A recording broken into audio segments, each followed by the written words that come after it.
Mari buka bersama dengan saya Matius pasal yang ke-6, ayat yang ke-9 dan ayat yang ke-10. Injil Matius pasal 6 ayat 9 dan ayat yang ke-10. Matius 6 ayat 9 dan ayat yang ke-10. Saudara perhatikan, cepat mari kita lihat sama-sama. Pagi ini saya mau bicara tentang penyembahan, worship di hadapan Tuhan. Matius 6 ayat 9 dan ayat yang ke-10. Karena itu berdoalah demikian. Bapa kami yang di surga, dikuduskanlah namamu.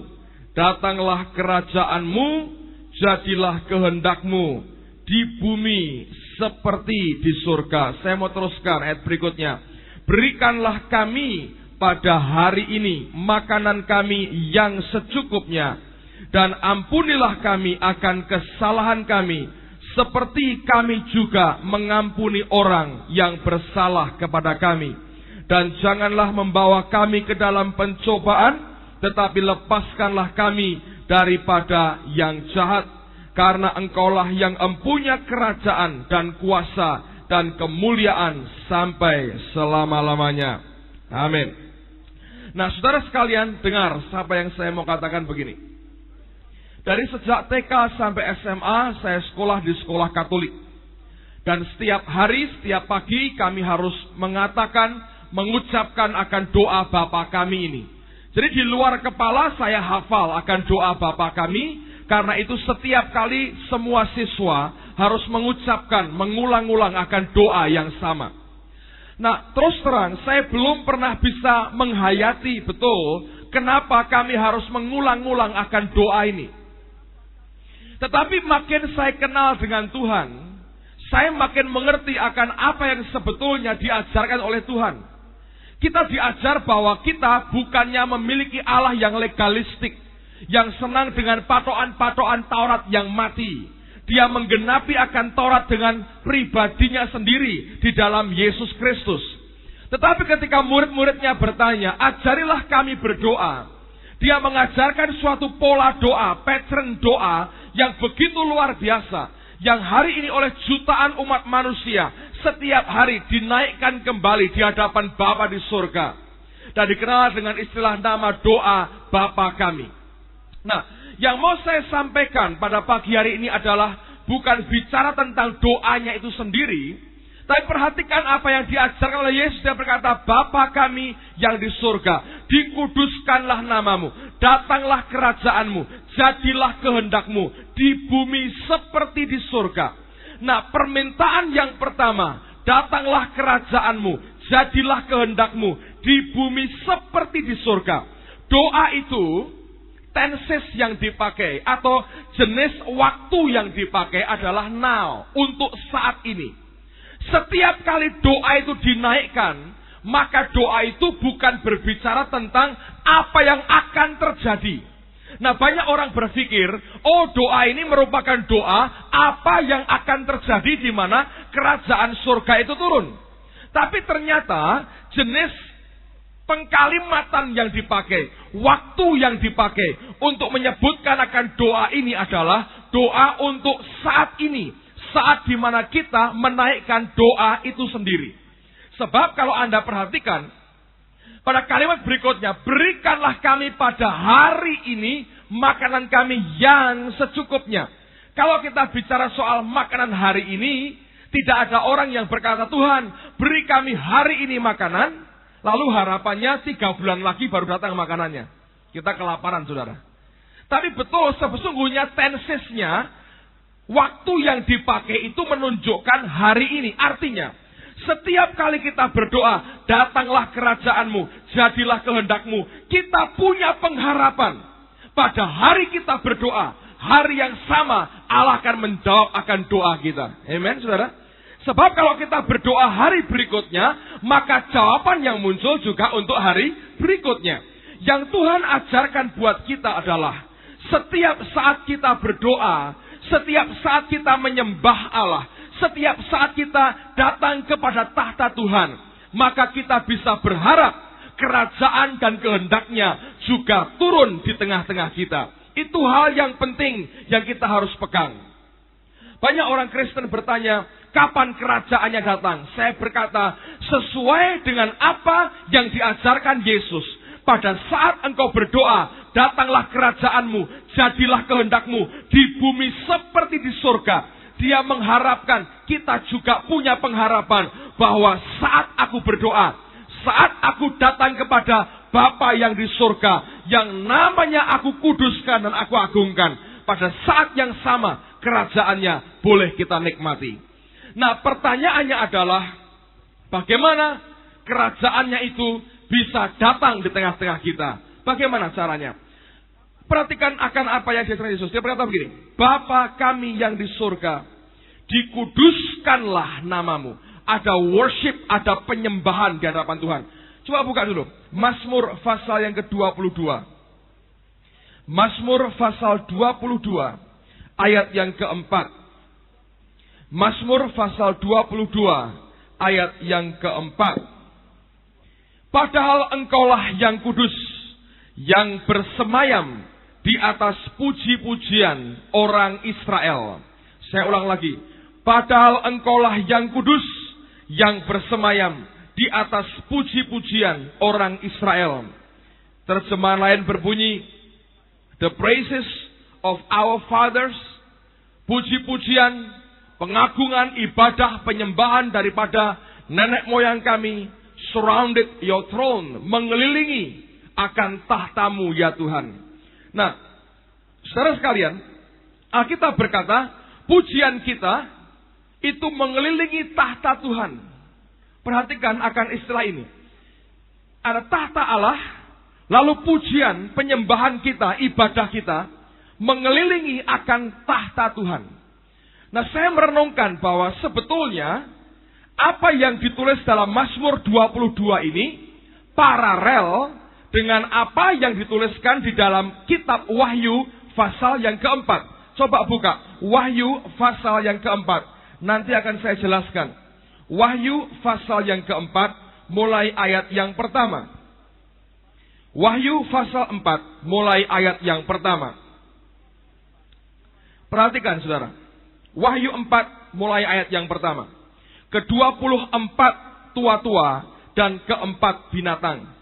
Kemudian daripada itu aku melihat, sesungguhnya sebuah pintu terbuka di surga, dan suara yang dahulu yang telah kudengar berkata kepadaku, seperti bunyi sangkakala, katanya, naiklah kemari, dan aku akan menunjukkan kepadamu apa yang harus terjadi sesudah ini.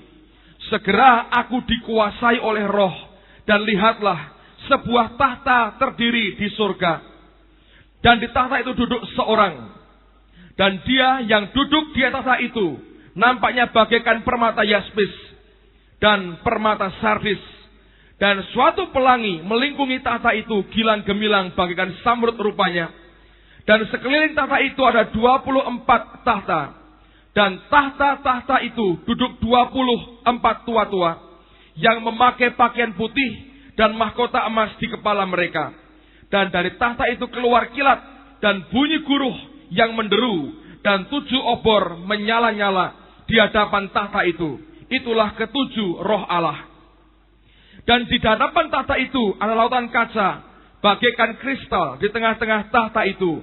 Dan di sekelilingnya, perhatikan, ada 4 makhluk penuh dengan mata, di sebelah muka dan di sebelah belakang. Adapun makhluk yang pertama, sama seperti singa. Dan makhluk yang kedua, sama seperti anak lembu. Dan makhluk yang ketiga, mempunyai muka seperti muka manusia. Dan makhluk yang keempat, sama seperti burung nasar yang sedang terbang. Dan keempat makhluk itu masing-masing bersayap 6. Sekelilingnya dan di sebelah dalamnya penuh dengan mata. Dan dengan tidak berhenti-hentinya mereka berseru siang dan malam, Kudus, kudus, kuduslah Tuhan Allah yang Maha Kuasa, yang sudah ada dan yang akan datang. Dan setiap kali makhluk-makhluk itu mempersembahkan puji-pujian dan hormat dan ucapan syukur kepada Dia yang duduk di atas tahta itu dan yang hidup sampai selama-lamanya, maka tersungkurlah ke-24 tua-tua itu di hadapan Dia yang duduk di atas tahta itu, dan mereka menyembah Dia yang hidup sampai selama-lamanya. Dan mereka melemparkan mahkotanya di hadapan tahta itu sambil berkata, "Ya Tuhan dan Allah kami, Engkau layak menerima puji-pujian dan hormat dan kuasa. Sebab Engkau telah menciptakan segala sesuatu, dan oleh karena kehendak-Mu semuanya itu ada dan diciptakan." Dengar saya baik-baik, saudara.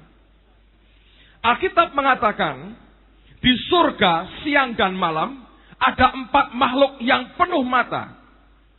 Dan keempat makhluk ini siang dan malam tanpa henti-hentinya menyembah akan Tuhan. Kudus, kudus, kuduslah Tuhan. Dia sembah Tuhannya siang malam tanpa berhenti. Nah, penyembahan inilah yang membuat 24 penatua tersungkur dan melemparkan mahkota mereka di hadapan akan tahta daripada Allah yang maha tinggi. Nah, hal itu paralel dengan apa yang dikatakan Mazmur bahwa Dia bersemayam di atas puji-pujian umatnya. Artinya, tahtanya turun di tengah-tengah orang yang menyembah dan memuji Tuhan. Ketika saya baca 2 bagian ini, saudara, Roh Kudus mengajar sesuatu. Sesungguhnya, pujian yang paling berkenan di hadapan Tuhan adalah bentuk ibadah penyembahan yang persis sama dengan yang dibuat oleh 4 makhluk itu. Karena itulah yang setiap saat 24 jam setiap hari meninggikan, menyembahkan Allah begitu rupa sampai 24 penatua tidak layak menerima mahkota mereka dan dilemparkan kembali di bawah kaki daripada Allah yang maha kuasa. Nah, ini bentuk tingkat worship yang paling tinggi yang sebetulnya Allah inginkan juga turun di tengah-tengah kita. Nah, Mazmur menangkap sesuatu bahwa Allah itu hadir bertahta di atas puji-pujian. Dia bersemayam di atas ibadah penyembahan daripada umatnya. Kapan terjadinya? Kalau worship kita, kalau penyembahan kita bisa sinkron dengan apa yang terjadi di surga pada hari ini. Saudara, ini rahasia besar sebetulnya. Saya mau beritahu sekali lagi. Di surga ada 4 makhluk yang setiap hari, setiap saat menyembah Tuhan. Hari ini mereka menyembah Tuhan. 2 menit lagi mereka menyembah Tuhan. Tidak berhenti, terus menyembah. Mereka menyembah, mereka menyembah. Dan itu jenis penyembahan yang paling berkenan di hadapan Tuhan. Allah selalu berkenan dengan penyembahan mereka. Yang Tuhan mau adalah apa yang kita buat di bumi ini sinkron, sama, paralel dengan apa yang dibuat oleh 4 makhluk yang di surga. Makanya Mazmur berkata, Dia bersemayam di atas pujian umatnya. Sebagaimana Dia bersemayam di surga di atas penyembahan dan pujian dari keempat makhluk tadi. Nah, kata bersemayam dalam bahasa Ibraninya itu dari kata yasab dan punya 4 pengertian, 4 kemungkinan. Bersemayam sebagai apa? Coba tunjukkan. Yang pertama, duduk atau bersemayam sebagai seorang hakim atau seorang raja. Nah, saya mau beritahu saudara begini ya. Dalam setiap kebaktian dan juga penyembahan pribadi kita, ada 4 minimal 4 kemungkinan ini akan kita terima dari Tuhan. Kalau nyembah kita itu benar di depan Tuhan, saudara. Kalau nyembah kita itu pas dengan hatinya Allah. Kalau worship kita sinkron dengan apa yang Dia inginkan. Maka Alkitab berkata, Dia bertahta di atas pujian umatnya. Nah, kata bersemayam, kata enthrone, kata bertahta itu. 1, sebagai seorang hakim atau raja yang duduk pada kursi jabatannya. Saudara bisa bayangkan, hakim atau raja, zaman perjanjian lama itu mirip fungsinya. Dia bisa membunuh orang, dia bisa memberi kehidupan. Dia bisa berkata kamu bebas, dia bisa berkata kamu akan terima hukuman. Oke? Yang kedua, dia bisa duduk sebagai satu pasukan tentara yang siap menyergap akan musuhnya. Yang pertama, duduk sebagai hakim atau raja. Yang kedua, sebagai tentara yang siap menyergap akan musuhnya. Yang ketiga, dia duduk sebagai bapak dari anak-anak dan suami dari istri. Duduk sebagai kepala keluarga yang sedang kumpul sama-sama. Dan yang keempat, duduk sebagai mempelai yang mendampingi kita. Bayangkan saudara. Kalau ibadah kita benar, kalau cara nyembah kita benar, kalau itu dihadirkan setiap saat dalam kebaktian dan dalam hidup doa pribadimu, saya beritahu, saya tidak akan pernah dengar ada orang berkata, saya sedang wegah berdoa. Impossible. Tidak mungkin. Yang membuat kita tidak pernah bisa berdoa, yang membuat kita tidak pernah bisa tahan untuk menyembah Tuhan adalah karena kita tidak pernah nyembah Tuhan sebetulnya. Kita hanya mencari berkatnya dan tidak mencari akan pribadinya. Dan saya beritahu saudara, itu kebodohan yang pernah kita buat sebagai orang Kristen. Saya pernah sampaikan di Bandungan 2 minggu lalu, atau minggu yang lalu. Ada 2 macam orang yang saya perhatikan punya kualitas yang sama, cuma motifnya berbeda. Yang pertama Yakub, yang kedua Musa. Nah dengar saudara. Yakub ini menurunkan 12 suku Israel. Musa hampir saja menggantikan posisinya Yakub. Anda pernah ingat ketika Allah berkata, Musa, aku mau habiskan orang Israel, aku mau turunkan generasi baru, bangsa baru lewat benihmu. Anda tahu itu ya? Musa tidak mau. Artinya di hadapan Tuhan, Yakub dan Musa itu punya kualitas yang sama. Cuman 2 orang ini punya interest, kepentingan, keinginan yang berbeda. Kalau Yakub yang diminta apa saudara? Berkat. Lahir, tumit kakaknya dipegang. Jegal, namanya Yakub, tukang jegal. Begitu sudah gede sedikit, hak kesulungan ditipu. Diambil, kasih bubur merah. Sudah. Bapaknya si Ishak mau berkati, ditipu. Pura-pura pakai bulu, suaranya digede-gedein sedikit, minta berkat, nyerobot berkatnya. Siapa? Esau. Udah. Lari kan? Lari. Lari tidur. Lihat ada tangga ke surga. Ngomongnya gini. Kalau Tuhan memberkati aku panggil sebagai Allah Yakub. Padahal Allah sudah dipanggil Allah Abraham, Allah Ishak. Tapi untuk Allah Yakub, sorry Tuhan. Berkati dulu. Buktikan kau memberkati aku, bisa balik dengan limpah-limpah. Nanti gua panggil lu Allah Yakub, katanya. Diberkati gak? Diberkati. Berkati, saudara. Kasih istri 2 sekaligus, saudara. Udah kan? Balik. Balik kan? Mau ketemu Esau. Takut. Diajak gulat sama Tuhan. Sampai fajar.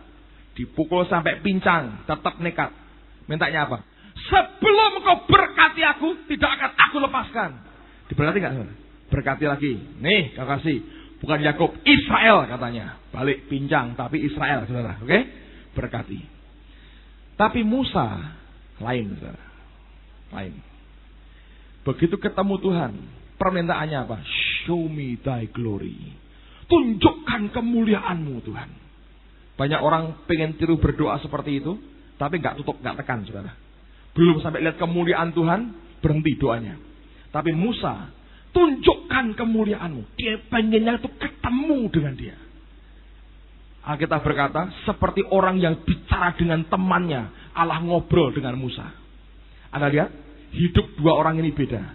Yang satu minta berkat, yang satu minta sumber berkatnya, Allahnya sendiri. Yang satu jatuh cinta dengan kekayaannya Allah, yang satu jatuh cinta betul dengan Allahnya. Orang yang seperti Yakub, hidupnya akan apa? Gebuk-gebukan dengan Tuhan terus, saudara. Lo percaya nggak? Pasti. Coba dengar. Waktu dia ketemu Firaun nanya sama Yakub, umurmu berapa? Dia bilang, umurku pendek, nggak lebih tinggi dari nenek moyangku, dan buruk, tahun-tahun hidupku buruk adanya. Ya betul, gebuk-gebukan terus. Di Laban, hapus-hapusan, Malaban, pinter-pinteran ngapusi, ya kan saudara? Nggak enak lah hidupnya.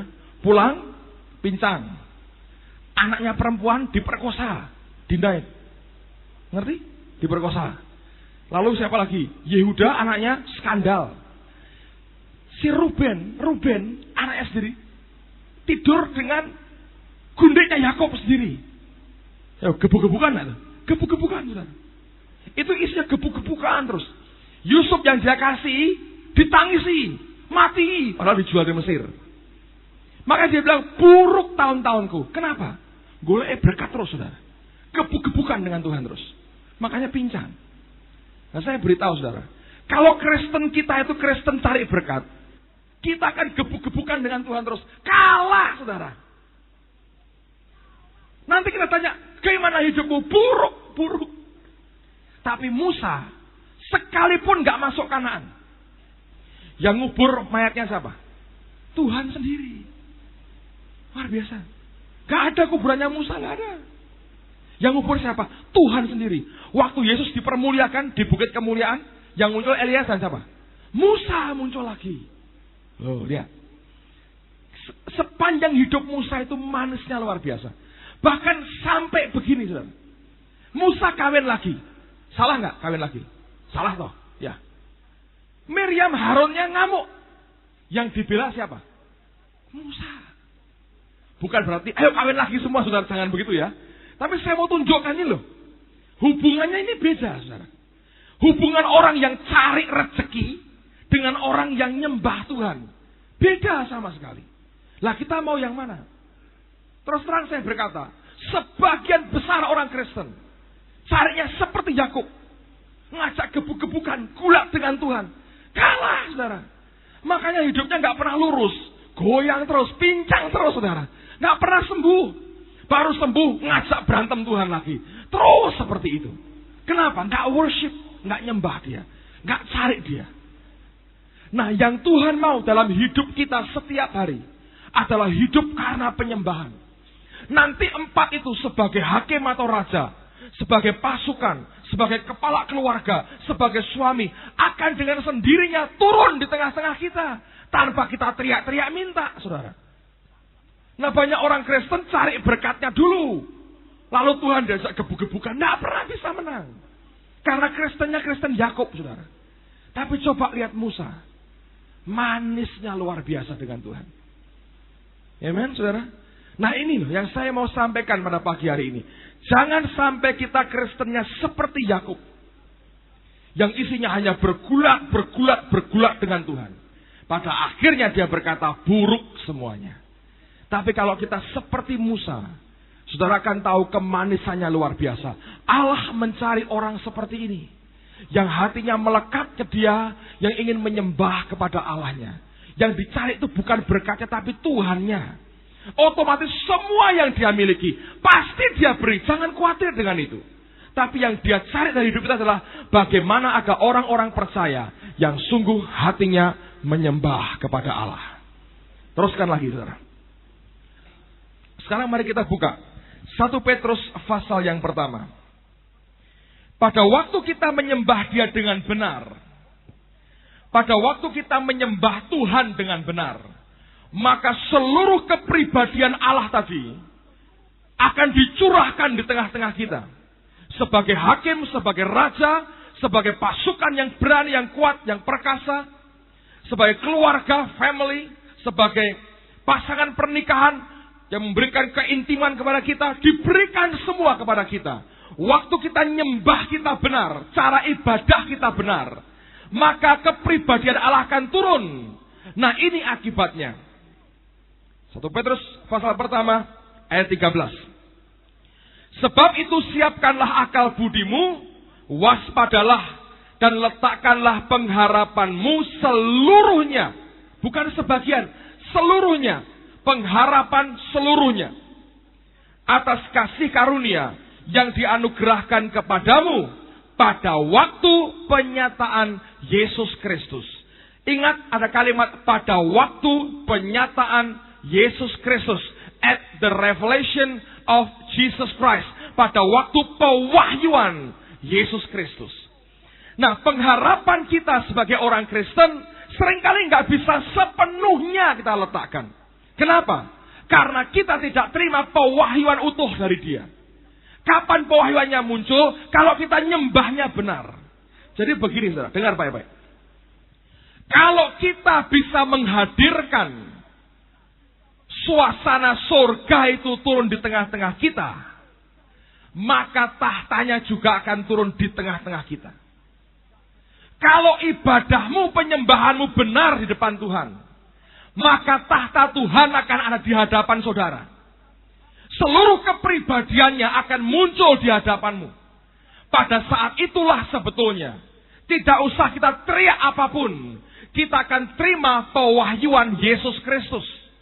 Nah, pada saat yang sama, engkau akan bisa berharap mutlak kepada Dia, tanpa engkau pernah bimbang dan ragu lagi, saudara. Ngerti, saudara?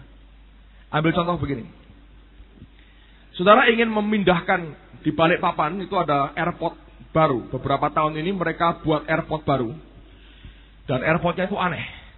Tempat itu tadinya bukit, saudara. Bukit ya. Lalu bukit itu mereka potong.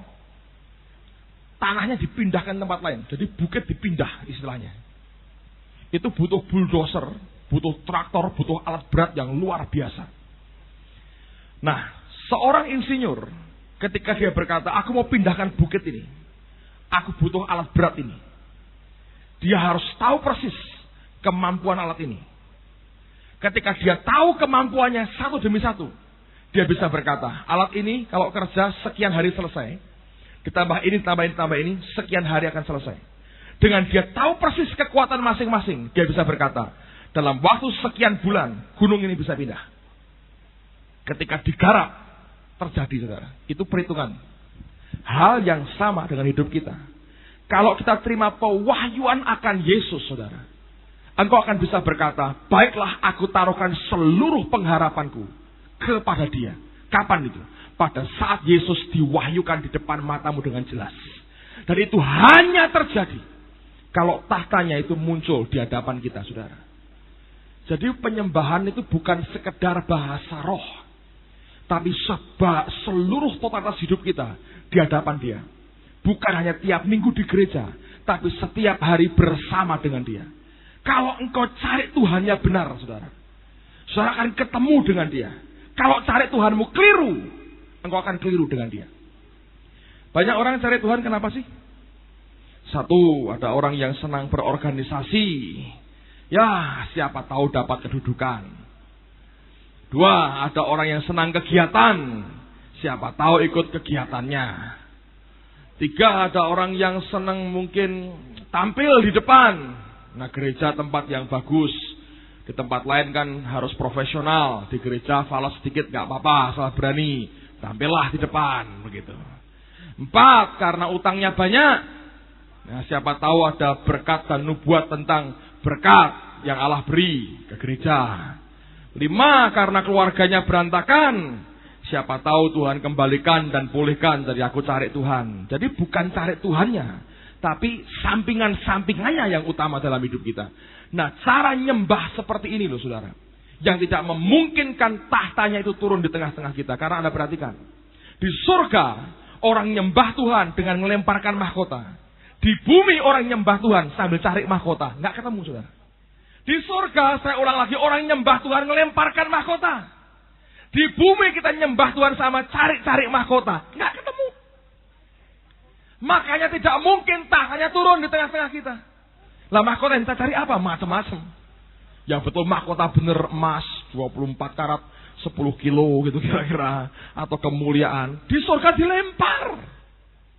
Kalau ada orang bisa ngelempar tahtanya itu turun. Mahkota dilempar, turun tahtanya. Tapi kalau ada orang cari-cari mahkota, tahtanya hilang, saudara. Dan itu perbedaan yang paling mendasar antara penyembahan kita di bumi dengan penyembahan 24 tua-tua di surga. Sekali lagi saya mau katakan, kalau ibadah kita itu benar, hati kita benar dalam mencari Tuhan, engkau pasti ketemu Dia. Tapi kalau tersungkurmu sambil cari-cari mahkota yang dibuang penatua tadi mana dicari, saudara, gak bakal ketemu dengan tahta itu. Ingat sekali lagi, di surga orang nyembah Tuhan sambil lemparkan mahkota. Jangan nyembah Tuhan untuk cari mahkota. Siapa tahu ya berliannya jatuh nanti. Siapa tahu sambil nyembah itu cari-cari begitu. Banyak orang memanfaatkan, saudara. Saya pernah dengar cerita sejarah kuno dari Palembang. Saudara tahu namanya, ada orang namanya Hang Tuah? Ya. Menurut cerita begini, saudara. Ini orang yang cari kesempatan begitu. Hang Tuah dikirim oleh raja untuk menghadap kaisar Cina. Nah, di Cina itu ada kebiasaan. Setiap orang menghadap raja tidak boleh memandang akan wajah kaisar. Ketahuan mandang wajah kaisar, potong kepalanya. Nah, ini orang dari Sumatera ini berkata gini, wah, jauh-jauh ke Cina nggak lihat wajah kaisarnya, rugi. Bagaimana caranya aku nyembah kaisar sambil aku melihat akan wajahnya. Lalu dia maju ke depan, dia tersungkur dan nyembah-nyembah. Lalu kaisar berkata begini, kamu ingin makan apa? Dia berkata, wah, aku ini suka makannya spesial katanya. Aku ingin kangkung. Kangkung dan bakmi kangkung, Jakarta mungkin saudara. Bakmi kangkung, tapi tidak usah dipotong-potong. Kebiasaan kami makan kangkung yang panjang-panjang katanya. Dan bakmi yang panjang-panjang. Oh boleh. Mari kita makan sama-sama. Nah beneran. Dimasakkan kangkung yang panjang yang nggak dipotong saudara. Ceritanya begitu. Lalu ketika makan, kan raja di atas gitu ya. Di bawah gini. Kalau makan nasi kan begini. Nggak perlu lihat raja. Karena kangkung kalau gini kan nggak bisa. Dia makan gini. Nah, dia angkat begini. Dia lirik, oh itu loh kaisarnya gitu. Udah dia makan. Banyak orang Kristen begitu kan saudara. Nyembahnya Tuhan itu punya motif lain gitu. Di surga nyembah mahkota dilempar. Di bumi nyembah sambil cari mahkota. Nggak ketemu. Nggak mungkin turun tahtanya, nggak mungkin. Terganggu, Tuhan terganggu saudara. Sedang duduk itu diblobosi cari mahkotanya gitu. Nggak bisa, dia terganggu dengan kita. Ini saya mau sampaikan, saya ngomong belak-belakan lah apa adanya supaya gampang ngertinya. Cara kita ini loh, sikap hati kita dengan dia itu mesti benar. Kalau sama-sama berani ngelempar mahkota, saudara, turun di tengah-tengah kita pasti. Nah, tapi kalau nyari mahkota, nggak bakalan ketemu. Tuhan bilang, sudah ada yang punya, jangan mau cari katanya. Saya mau beritahu saudara. Nah ini yang membuat berbeda. Nah Efesus pasal yang pertama, ayat yang ketiga, saya pernah bacakan berulang-ulang. Allah memberikan kita apa? Every spiritual blessing in the heavenly places. Setiap berkat rohani dia sediakan di mana? Di alam surgawi. Tempat di mana tahtanya turun. Setiap berkat rohani akan dia sediakan buat kita. Nah kembali saya mau katakan, kalau cara nyembah kita benar, maka tahtanya akan turun di tengah-tengah kita. Kalau cara nyembah kita tidak benar, keliru, engkau dan saya tidak akan terima apa-apa. Pertanyaannya sekarang, bagaimana caranya supaya kita bisa nyembah dia dengan benar? Nah sekarang perhatikan akan ayat yang penting ini saudara. Yohanes pasal yang keempat, ayat 23 dan ayat yang ke-24.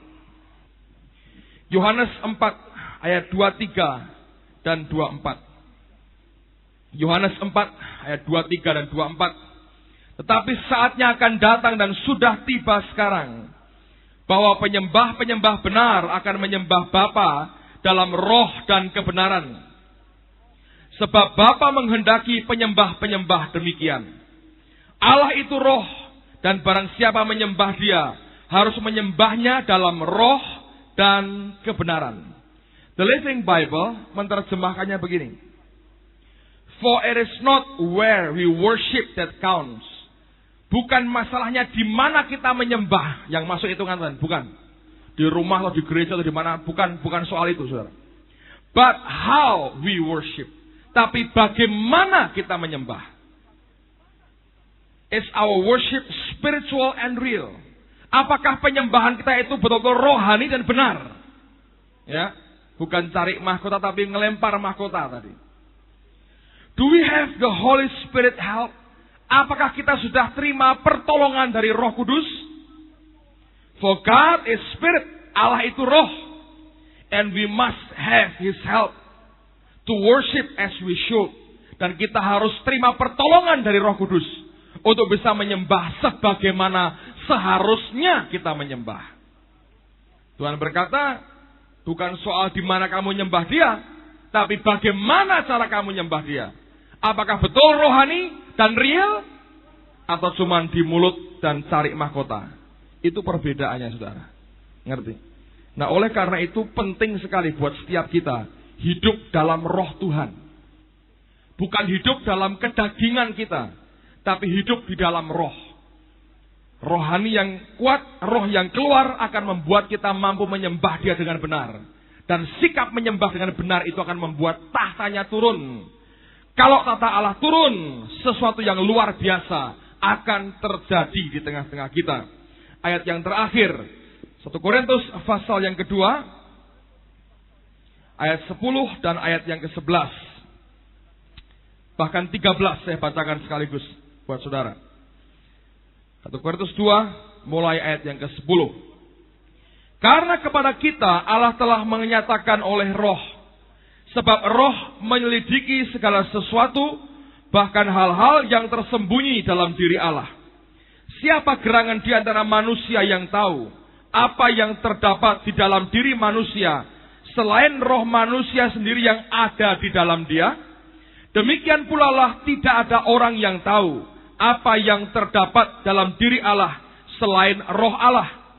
Kita tidak menerima roh dunia, tetapi roh yang berasal dari Allah, supaya kita tahu apa yang dikaruniakan Allah kepada kita. Dan karena kami menafsirkan hal rohani kepada mereka yang mempunyai roh, kami berkata-kata tentang karunia-karunia Allah dengan perkataan yang bukan diajarkan kepada kami oleh hikmat manusia, tetapi oleh roh. The Living Bible menulis 2 poin. Pada ayat yang ke-10 dikatakan, His Spirit search out and shows us all of God's deepest secret. Rohnya itu mencari, menyelidiki, dan menyatakan kepada kita segala rahasia Allah yang paling dalam. Kalau kita bisa menyembah dengan benar, maka semua rahasia Allah yang paling dalam akan Dia buka dalam kehidupan kita. Ayat 13, Paulus berkata, so we use the Holy Spirit words.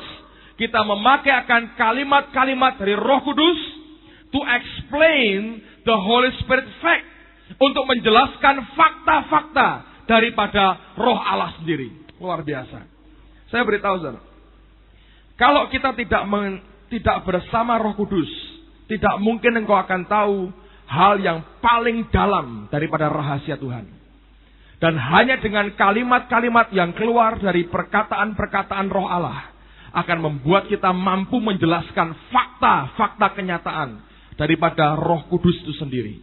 Nah, saudara sekalian, saya lagi, bukan oleh karena kekuatan manusia kita, tapi manusia roh kita ini harus keluar, terpancar keluar, dan baru penyembahan kita akan benar di hadapan Tuhan. Pada saat penyembahanmu benar, titiknya adalah satu, engkau akan lempar mahkota yang di atasmu ini di bawah kaki Tuhan. Hari ini banyak orang menyembah Tuhan untuk kepentingan-kepentingan tertentu. Saya berkata, pada level tertentu Allah biarkan itu, karena itu proses kita belajar. Tapi Tuhan mau pada saatnya kelak kita menyembah Tuhan bukan karena supaya aku diberkati, bukan lagi begitu, tapi supaya aku bisa memuliakan Dia. Pada titik seperti itu, engkau akan lemparkan mahkotamu, engkau akan taruhkan di bawah kaki Tuhan. Engkau berkata, Tuhan, aku tidak layak terima apapun, semua berasal daripadamu. Pada saat hatimu dengan Tuhan seperti itu, tepat pada saat hatimu dengan Allah seperti itu, tidak ada kepentingan pribadi yang engkau mau hadapkan di hadapan Dia lagi. Itulah saatnya tahtanya turun, saudara. Pada saat itu, engkau akan lihat kemuliaan Allah yang luar biasa. Nah, saya mau ajak kita semua belajar. Mari menyembah bukan dengan bahasa roh yang keras, tapi dengan sikap hati yang benar. Karena kalau saudara bisa hadirkan setiap hari dalam rumah tanggamu, engkau sembah Dia seperti itu, saudara akan melihat realita kenyataan Tuhan yang begitu dahsyat dalam kehidupan kita. Banyak orang bertanya, kenapa saya berdoa nggak bisa tahan lama? Karena engkau tidak ketemu dengan Tuhan. Kalau engkau ketemu dengan Tuhan, engkau tidak akan pernah mikir jam dan menit dan sebagainya. Setiap kali kau ketemu dengan Dia, engkau akan berkata, itulah kekekalan, saudara. Amen. Tahukah Anda, saat kau ketemu dengan Allahmu, kekal adanya. Waktu tidak pernah jadi masalah dalam kehidupan kita. Karena kita jumpa dengan Allah kita.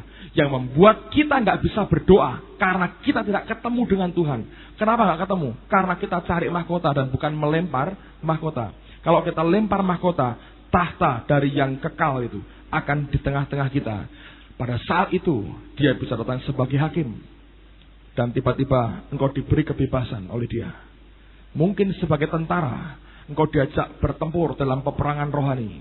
Dan tiba-tiba mungkin kemanisan keluarga, family of God, tercipta di tengah-tengahmu. Atau keintiman suami istri, engkau dapatkan bersama dengan Allahmu.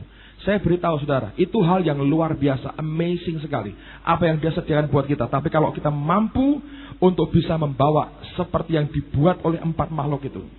Dan mengerjakan yang dikerjakan oleh 24 tua-tua. Saudara akan jadi orang Kristen yang beda. Kekristenan kita akan solid, saudara. Bukan karena berkat, bukan karena materi, bukan karena keuntungan pribadi. Tapi karena hati yang melekat kepada Allah kita. Amen, saudara. Mari kita berdiri bersama-sama. Haleluya. Haleluya. Mari berdiri bersama-sama. Come. Haleluya. Haleluya.